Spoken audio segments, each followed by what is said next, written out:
on the lives of people in Florida and throughout the country. And so we understood how significant that is, especially if you don't have the resources, the full resources of the federal government pulling in the right direction. I think since then, what we've been able to learn, and speaking with my guys here today, and yes, I was able to tour some of the sites, the people that they're interdicting, when they ask them where your ultimate destination, now these are the Florida guys we're talking about here, 70% of the people they have interdicted said their ultimate destination is to the state of Florida. Wow. So this is something that every time there's a wave across that border, I'm not saying it's 70% in every single part of the border, but for here, it's the majority. Forget about, as I think as your director talked about, the high number of criminal aliens, people that have been arrested in the past. That obviously creates a public safety concern if they're going into your own states and your communities. But just the scale of this, in terms of the stress on public resources, school, medical, all these other things, this is going to greatly impact communities throughout Florida and I think throughout the country. So we appreciate the folks that have been here. We think that your success is really America's success. We need this to work. Obviously, we'd like to see the old policies, previous administration, just simply put back in, because we know that would solve a lot of it. But until we get to that point, the states are going to have to step up. They have enough fentanyl just seized in June to kill hundreds of millions of people, almost 70% of our country, based on just June, the fentanyl that's coming in. So this is a really, really big problem. And I was able to see both by where the border wall is being constructed, as well as just people just coming across the Rio Grande. And you have people who have property and people are just going through their property. So we were able to see that as well. So we appreciate you stepping up where the federal government won't. We understand how important this is to not just Texas, but to other states. And we are absolutely going to see impacts in Florida and in other states if we don't turn the tide on this. So thank you. Well, thank you, Governor. I think Texas and me personally, we thank Governor DeSantis and as well as the other officials from Florida who are here with us today. We appreciate your support, whether it be in personnel resources, whether it be aircraft, whether it be boats. But we need all the manpower we can get to repel the incredible number, the record-breaking number of people who are coming across the border. I do want to add that in addition to Florida, Texas is so proud to have support from other states, including Nebraska, Iowa, South Dakota, Arkansas, Ohio, and of course, Texas is a partner in this effort with our fellow border state, Arizona. And so this is a national-based issue. And Governor DeSantis made the points of why this is such a national issue. And that is what happens at the border may be happening here today, but it will be happening in these other states tomorrow or next week or next month. And it could be challenges such as human traffickers and smugglers who are smuggling sometimes young children across the border, trafficking them into states of the northern part of the United States. It could be cartel members and drug smugglers smuggling drugs across the entire United States of America. And the worst of them all is fentanyl. As Governor DeSantis was talking about, the numbers are just staggering. First, understand this. Fentanyl is about 50 to 100 times stronger than morphine. 2 milligrams of fentanyl is a lethal dose. There have been, just by the Texas Department of Public Safety, enough doses of fentanyl to kill every man, woman, and child in the states of Texas and Florida, Nebraska, Iowa, South Dakota, Arkansas, Ohio, and Arizona. This is a situation where all states need to be a part of the process of stepping up, because the best place to interdict this criminal activity is not in Florida, it's not in Iowa, it's right here on the border. This is where the people are coming across. This is where we can make the biggest impact by having the resources on the border right now. To give you some raw numbers, if you just look overall, in the month of April, from last year to this year, there's been about 1,000% increase. In the month of May, there was about an 800% increase in the number of people coming across the border. According to Director McCraw, in Texas alone, in this fiscal year already, we've already set a new all-time record for the number of people who've been apprehended coming across the border, going back through the very beginnings of time since the numbers were recorded.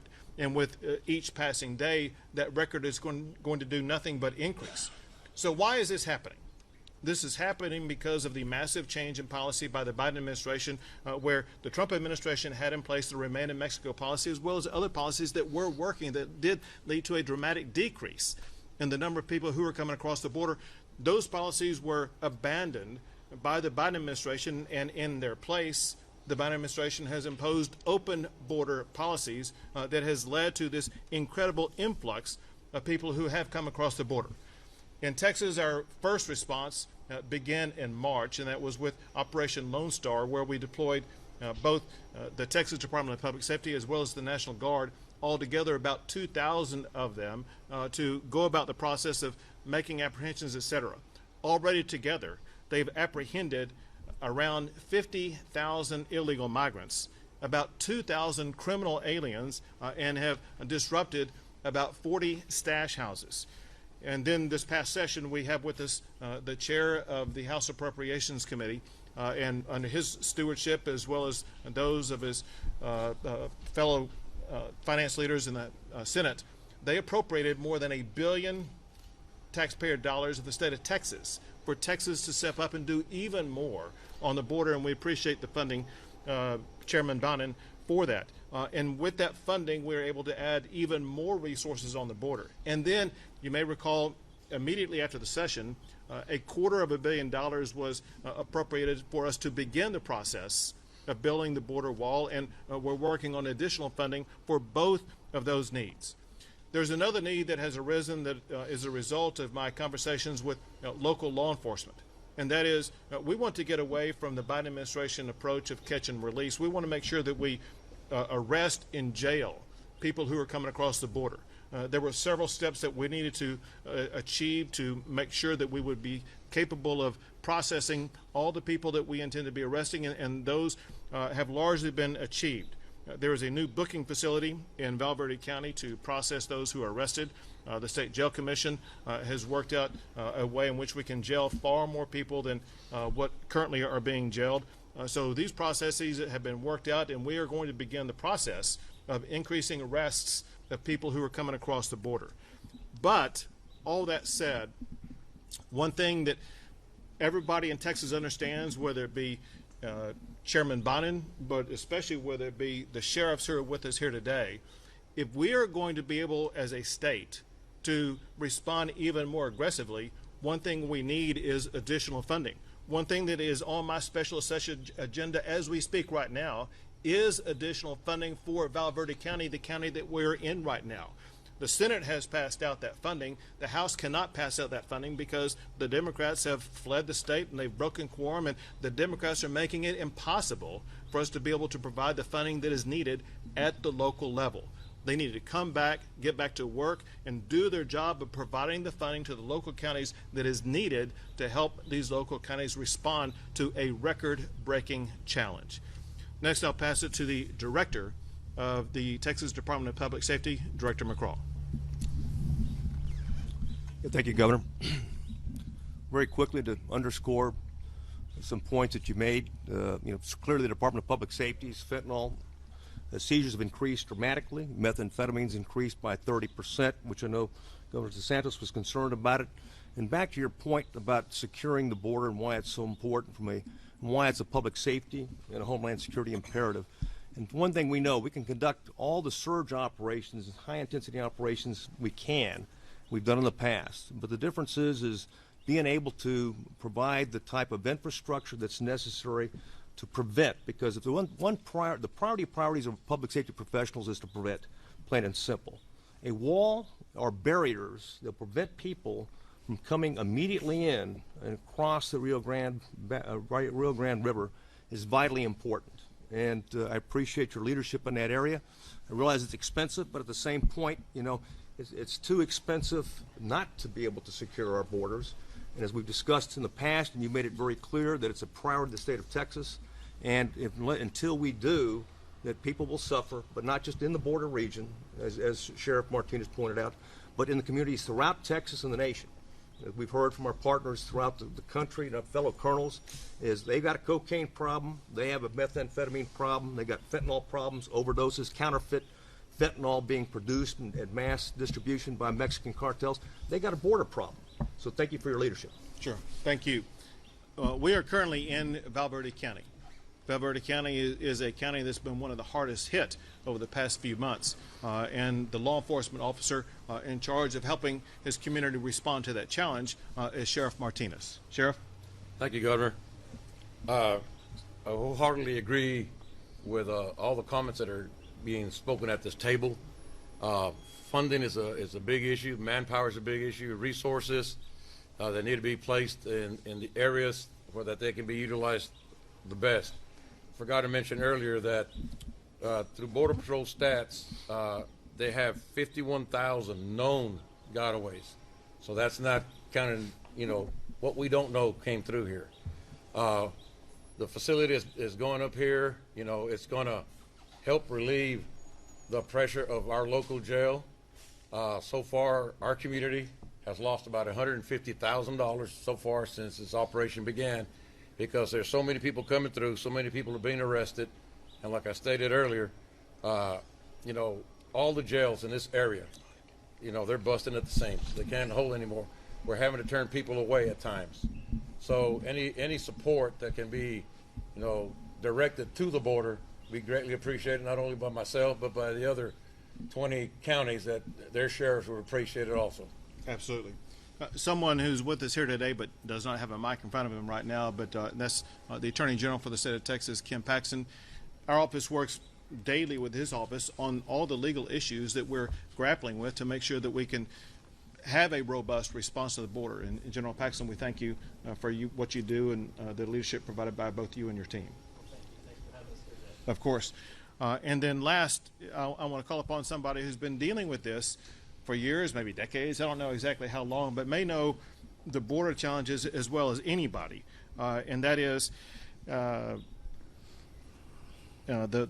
president of the National Border Patrol Council, Brandon Judd. Brandon, thank you for being with us here today. Governors, thank you. I'd like to speak to the media, if I could. The first thing that we have to do is we have to have an honest conversation. If we don't have an honest conversation, we will never solve this problem. If we don't look at what we need to do on the border, we will continue talking about this year in and year out. We will have governors that are going to have to step up and do the federal government's job if we do not have that honest conversation. The truth of the matter is it is not humane to not properly enforce the laws. It is inhumane what we are currently seeing on the border. It is inhumane that liberal policies are inviting individuals to put themselves in the hands of these dangerous cartels. It is inhumane that liberal policies are allowing the smuggling, and when we try to properly interdict these individuals, they just throw children into the river to distract us. It is inhumane to have people cross the border illegally in these harsh conditions. That is the reality. Whether you agree with me or not, if we don't have that honest conversation, we will not solve this problem. When we go back and we look at IRCA of 1986, it was supposed to end illegal immigration, that mass amnesty, but we did not put the enforcement protocols in place that would allow us to not be where we're at today.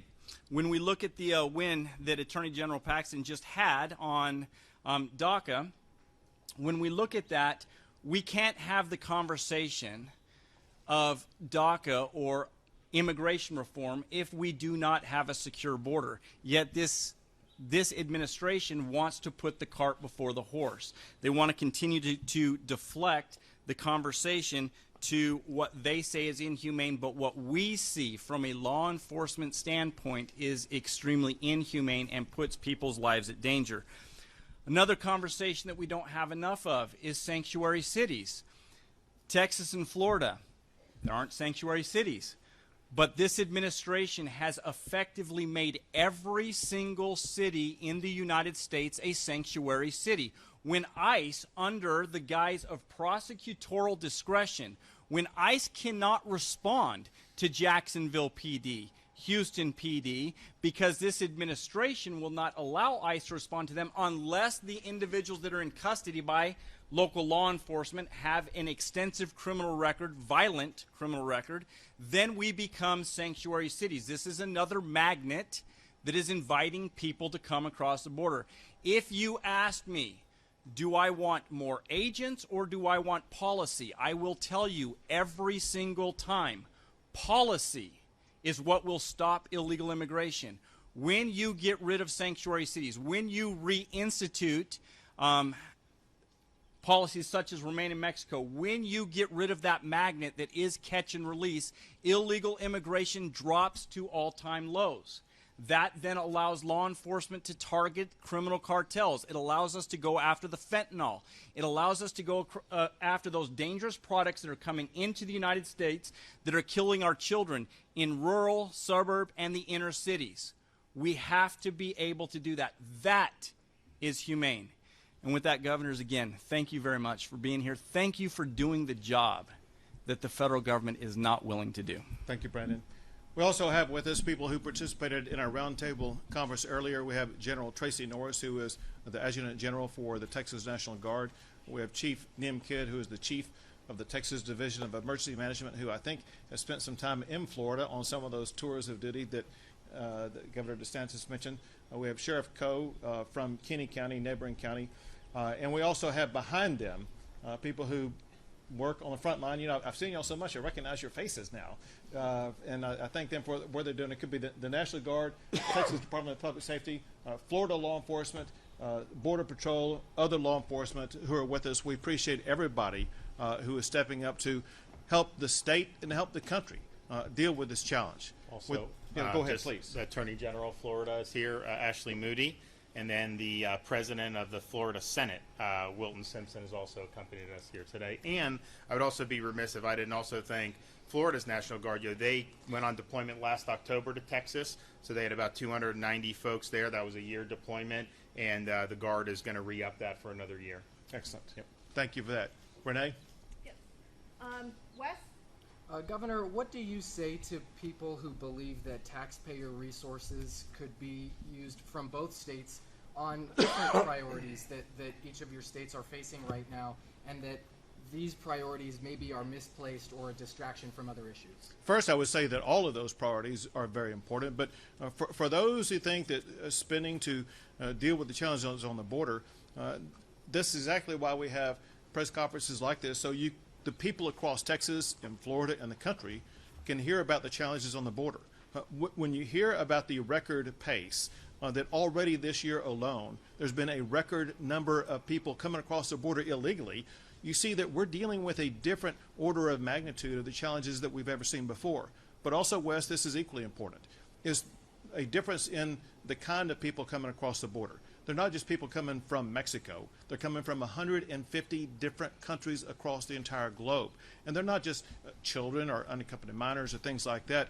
Most of the people coming across the border right now are individual adults who are traveling for purposes, some of which are to be involved in gangs, in cartels, and crime. Part of it also is because people around the state and the country need to know what Sheriff Martinez and Sheriff Coe and their residents have been dealing with. The lives of the people in Valverde County have been disrupted more than ever before by the people coming across the border, whether it be having their yards or their fences cut, their cattle and livestock released, their homes invaded.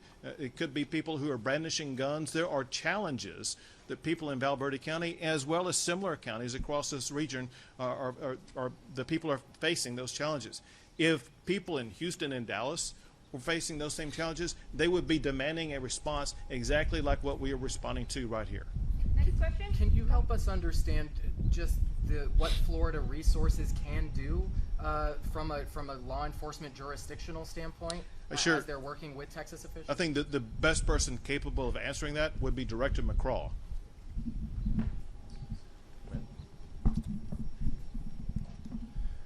Yes, sir. Simply put, numbers matter. And what our partners from Florida have been able to do is team up with our troopers, also our game wardens and our special agents, and doing the things that we've been doing. in terms of prioritizing, high-intensity patrols in the area that cartels are exploiting for drug and human smuggling. They've been helping with arrests on those occasions. Certainly, game wardens have been on the river with our tactical marine unit around the clock, 24/7 in the hot zones along those lines. And certainly, their agents have been working with our agents to identify stash houses and to target the smuggling networks that are supporting the Mexican cartels in the area of operation. I can tell you, there's no single organized crime group in the world right now that's more violent, more ruthless, and more powerful than the Mexican cartels. And they've enlisted 16 of our tiered gangs in Texas to support their operations, criminal operations on both sides of the border, and retail distribution and the violence that goes with it, and the enforcement part of it in our major metropolitan areas. Yes, they're with us, but right now we're partnering with. What it also does, it makes it safer for our troops because we can double up. As opposed to single-man units, we're able to work as a team and have two. And believe me, in the area of operation and some of the things they've seen, it's important to have two in that regard. I'll come back to a question. I want to add to this here real quick. Two quick things, and that is, if you look at the sheer number and the volume of the people coming across the border, there is a dramatic need for increased manpower, which is exactly what Florida provides. I do want to go back and thank the Texas legislature for passing a law this session that makes it easier to arrest smugglers. There are smugglers who are operating criminally in the state of Texas, and because of the way the law was written before this session, it made it easier for them to engage in smuggling without facing legal consequences. Now it's far easier to prosecute smuggling than ever before, and because of that, we are seeing an increase in the arrests of smugglers. Go ahead. Governor, we've seen more than 1 million apprehensions at the border, the U.S.-Mexico border, for the first time since 2006, 15 years ago. You've all said you want to see policies. What do you think it's going to take for it to be a roundtable versus a conversation at the White House? The White House has to show the commitment to do something about it. Remember, it was the current White House administration that completely abandoned policies that were working. Remember, it was last year that we were seeing multi-decade lows and the number of people coming across the border. It was because of the Remain in Mexico policy. It was the Title 42 policy. It was other policies that President Trump was able to hammer out with the Northern Triangle countries that now have been abandoned by the Biden administration. So in order to get anywhere on the policy side that Brandon Judd was talking about, does require the Biden administration to have the commitment to securing the border, to enforcing the law. Here's the deal. This is very important. We actually have laws passed by Congress that regulate what is occurring on the border right now. The only problem we have is the Biden administration is refusing to enforce the laws that are already on the books, period. Governor Ron Oh, wait, Brent, go ahead. Wait, you have a mic. Go. Brandon. We've got to stop talking about fiscal year.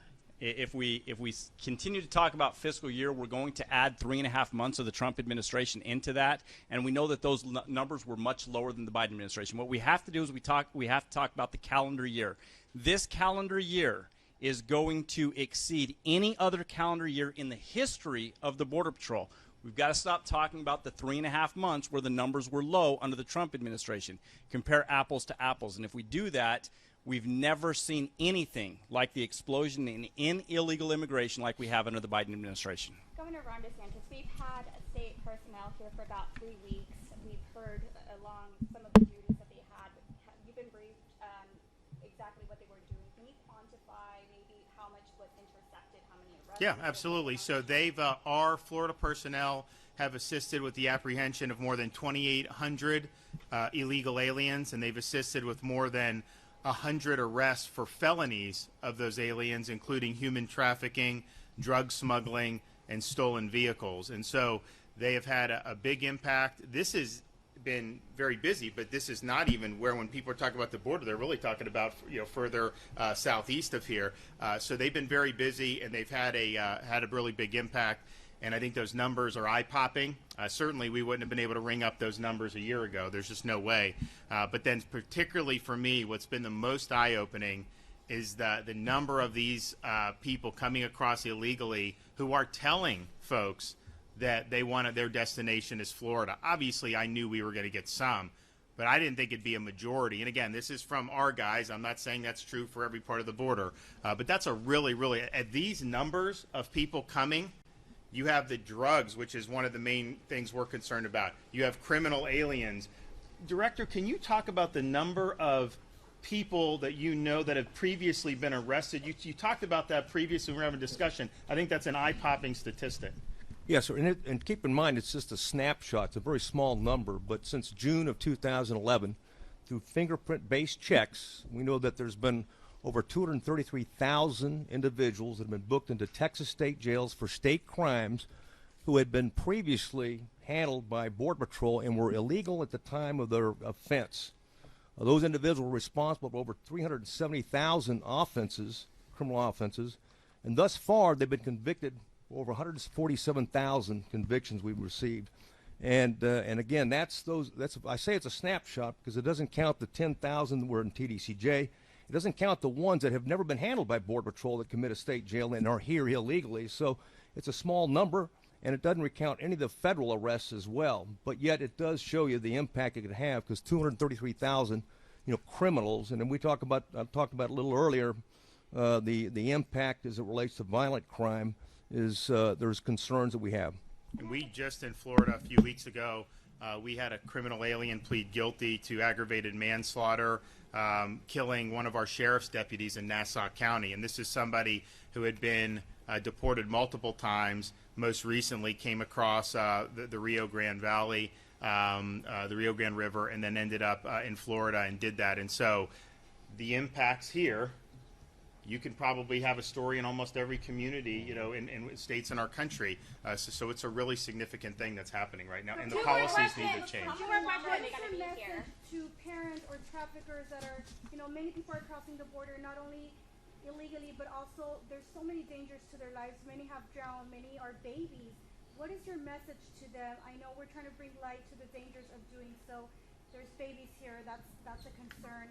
What is your message to parents and traffickers that are crossing these small children? Well, and from what I understand your question, the message to those who were coming across the border, and that is in the traffickers, listen, there's a reality that people need to come to grips with, and that is almost everyone who comes across the border does so having to work with cartels and traffickers. Almost everyone across the border is going to have a price extracted from them. It could be money, could be additional money that will be extorted from them once they get across the border, but also it involves sex crimes as well as other types of crimes. It is a horrific, dangerous journey. It's one of the reasons why I think what the Biden administration is blind to, and that is because of the Biden administration's open border policies, they are enticing millions of young children into a life where they could be trafficked, where they could be harmed, where some lose their lives. And so the message is not worth the challenges that you may lose your life, as opposed to, and they just need to be aware of the danger that they're facing as they make that very dangerous trek. And those actually are the words out of Secretary Mayorkas himself. Last question. How much longer are Florida state personnel going to stay here? And Governor Abbott, is the state committed to reimbursing Florida for the mission? Go ahead. So we're going to have another wave. We haven't set the finite. I mean, obviously, we're doing this within an existing budget. We're making sure that all of our priorities are met, and we have a lot of stuff obviously going on in the state. As many of you know, we've had a big emergency response in Surfside, Florida, from a really unique and devastating tragedy that our folks in South Florida have had to deal with. So we're doing it, but we want to work collaboratively, and hopefully we'll get some other states to step up. I know some of them have. We obviously, our view is if we had a big hurricane next week, which we hope, obviously we're not going to have one next week, but if we had one this season, we needed someone. I know Texas would be there for us. And so we felt an obligation just because of all the times they've helped us, and then also how it impacts our state with the drugs, with potential criminal aliens, and then just with the stress on social services. If we're now one of the big destinations, education, healthcare, all these things, I think most people in Florida, we're a very pro-immigrant state. We have a heavy immigrant population, but I think they want it to be lawful, and I don't think they want people coming in, because of failed policies in the southern border. All right, thank you guys so much. Sure. Thanks. So listen, we're dealing with the trauma right now, and the first thing you do when you deal with trauma is you stabilize the trauma and you worry about the bills later. Great, thank you guys so much for coming.